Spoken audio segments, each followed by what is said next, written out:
twitch by the haughty look on his face when he was ordered in no polite terms to ready himself for inspection. He was pale, slight, hardly like a soldier. It is human nature to keep ourselves at a distance from most people, but every once in a while we come across someone who passes directly from the periphery to the center, who strikes the core of us like a mallet setting a tuning fork to resonant agitation. This may or may not derive from any extraordinary qualities possessed by this person. It's an interplay of external and internal states. We must be receptive to the other to receive him. Which is to say, I identified with the boy immediately. I must have seemed equally unlikely, traveling to the front so many years ago, a privileged brat, eager to fight the Reds, an Al-Azhar University dropout fresh off a backpacking tour with stops in Istanbul, Rome, Paris, Madrid, Amsterdam. Wandering stoned loops around gray-spidered canals, I passed aimless hours in hostels and museums, train stations and bars and coffee houses and brothels, those that would serve an Arab. This shameful lark was financed with the last of father's fortune that he saw fit to allot me for tuition and expenses before realizing I was never going to finish school, was a basket case, a bad investment, and, like the shrewd banker he was, responsibly, with regret and once and for all, he wrote me off. That winter, as I contemplated in poverty the wreck that had become of my young life, the Soviet 40th Army rumbled across the Afghan border like a deus ex machina, lifting me up and off stage. Exit war. People who knew me were surprised by what I did, but in a broad sense, the move was in keeping with my personality.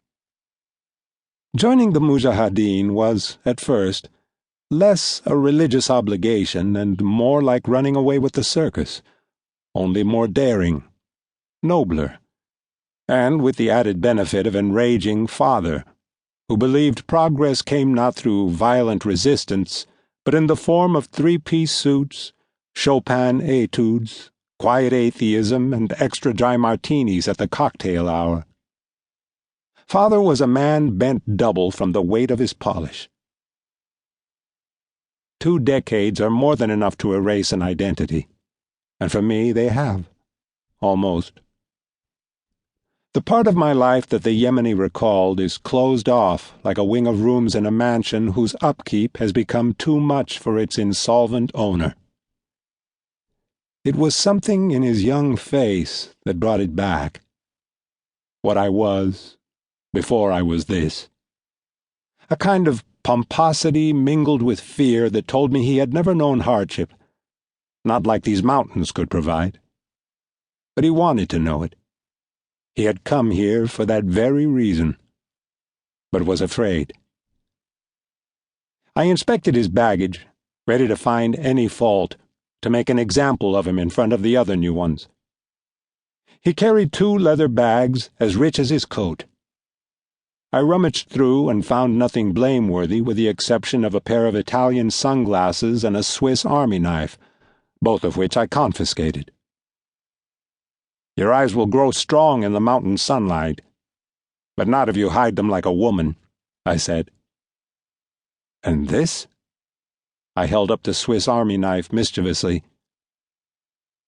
Why in God's name would you carry a weapon with the Crusaders' cross to this place?